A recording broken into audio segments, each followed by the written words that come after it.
Hello ma'am. Masidi aigi blog se university amagi campus mangda changa namake university je khoi Bangalore University aina so hanan tamakpa university ni ado manung do comment tawi kai kai lai khole do ayamam do jarake ado di chalu raw ma'am.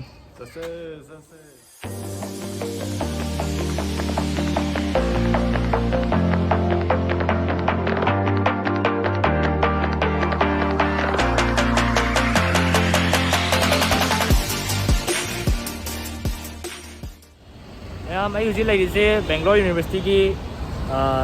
entrance gate number 1 dani sigi entrance ani sui si hojik manate metro se lai re da metro station se lai aduga si lambi si koina Bangalore dagi Mysore ta ba lambi dani yana line atu thiba phangmal lambi ni adudi ai manung da changa blog singdo amom da uchara ge iro yaw le ko university nei na le Animal Planet. Science block like that. The physics department. Physics department yang jauh ni.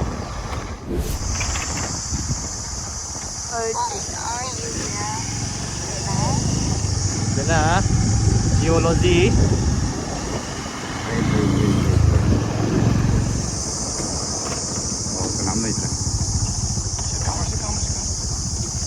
Coi department nhiều đấy chứ coi department chẳng nghe em chị em phong gì cái này xem mà còn gì bỏ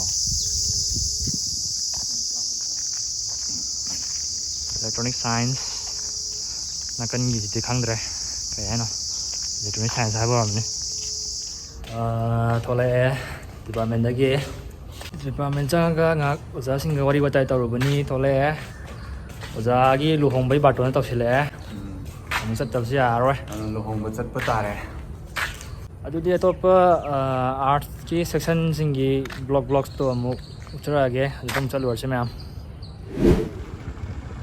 Si art ki blog sunda lai re da ham da lai je social science ki department ne lai je social science lai re ta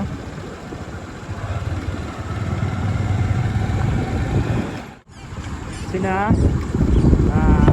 kai ba si ja Sina 3D kita. 3D kita làm màn này mà sao chứ? 3D ki magi engineering college. 3D kan history department on Domal. Ode tare. Economics education में चला रहा है. Sociology तो जाओ इनका. तो ये library मुल्ला के library चला रहा है. हम तो उरी से library ने कोई Bangalore University की university library. Department among the library bu dilai to tanga sina main library ni larik pani khoppa la pa ba ya aduga ai tumda mo tra ke tanga kana labi tanga kana boys hostel ni university 5 pa ma ta ga di the students in the I card ya ro ga di free of cost la yeng ba yai nam ne hena sachi ba na ta ga di to ko hostel ta re to ta ba sunna ki fever ko mata ko ko pata ko gi di si ki hostel da don free na students in the offer lai aduh host ada yang selama yang ini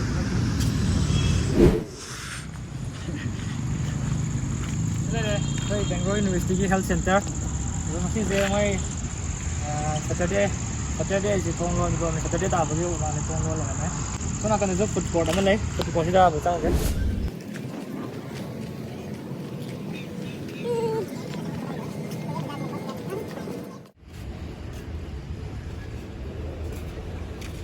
ini taksi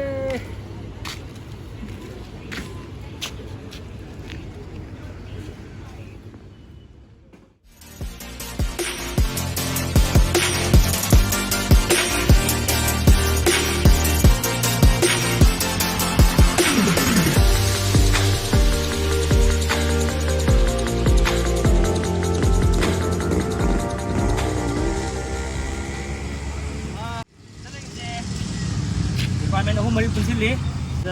je I'm on there ke adle je department of commerce there department of communication jadi electronics media aduga MBA courses dalai sida MBA tawniya ka su sigi Bangalore University mai MBA course Canara Bank School of Management Studies hai sida to bibi agani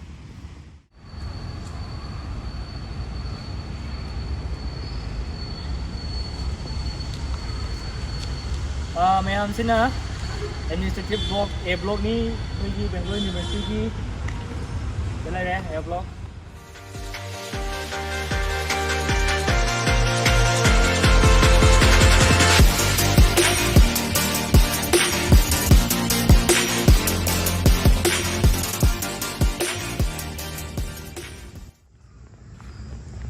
đây swimming pool này swimming pool ngasih thong loเลยmọi người mình được sang cái nằm cái tàu này đó xong rồi cần na gym rất đấy gym trong ngasih thong loเลยmọi người có đến thì cảจะห่างกันra không để họ chỉ là lấy ra physical education thì phải lôi đi lôi dress nó cần đến stadium nó sẽ lấy đi mini stadium mà đó mini stadium gì mà gì dùng lo sini mini stadium the football ground thôi bây giờ đấy để chỉ tốt trekking đi cái lớn này đấy dân giàu bị giàu bên này xin một không sini si bao na physical education department cái block đó rồi đấy Bangalore University campus mà ubira mani kamai tàu bị cái dom admission tàu ning balai ka su ai web link website to description da hapcharam ge oda changa yeng view admission tàu view mafam si yamna chawi campus se academic atmosphere yam nungai ingdusi sigi university gi yamna atai Bangalore ga top university sing ka compare ta wada si university na maman jam honge admission fees u government gi na admission fees yam honge ado government gi na wai kota yam leite shit department am to shit ama ni gen leite aduna khara competitive boy ado competitive boy ta ga su hawai oba akoi department gi electronics department da admission tawning ba thawai oba junior sing leita ga de hanana inform toro aduga